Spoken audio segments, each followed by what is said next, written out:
Hayeng Chimisarna Delhi the Chatlaga Magi Ministry expansion Dongnabgi hum lakpase swaida Ministry expansion to wungam daba aduga kana gadi lakpaya haina akhigi bobosu Delhi de lebibani hajuzik se aduna kamaini yingbi Ministry expansion aduga kana new face lakpaya abra kari possibility kamaini yingbi bobo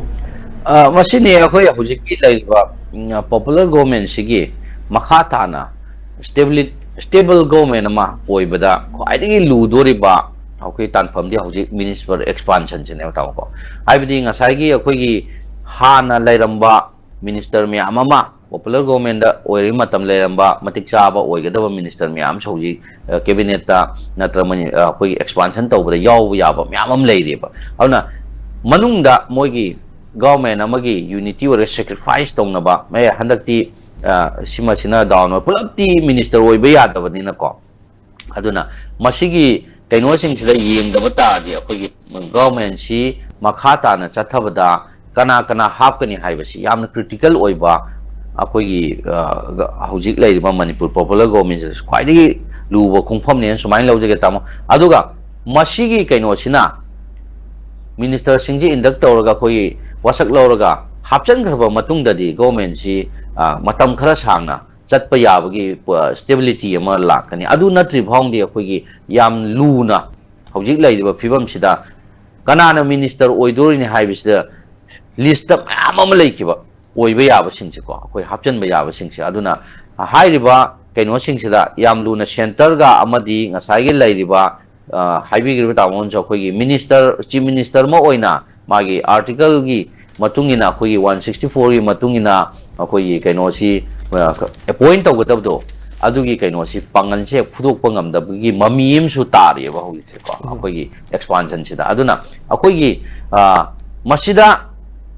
hangadaba singji akhoi center yodrdi yadaba natraga sai appointment singji jo center na piraga natrabata adi akhoi sarkar chimu kaiba yabai phibam lakpa aidi kaino si mana minister phangade resign torni natra support torni haibagi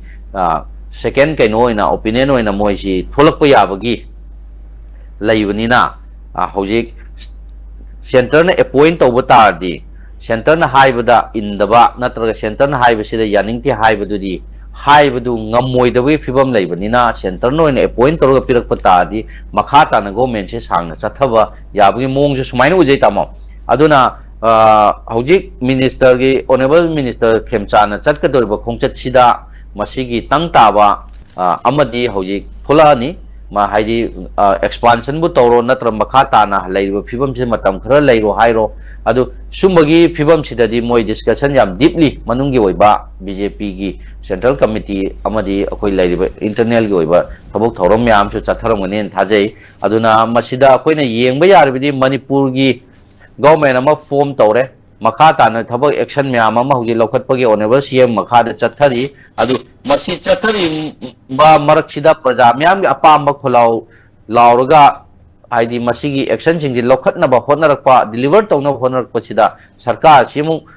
makhata na sang chathaba yaro dewi phibam lakadra haiba adumba confusion amasu udaba nateba adubu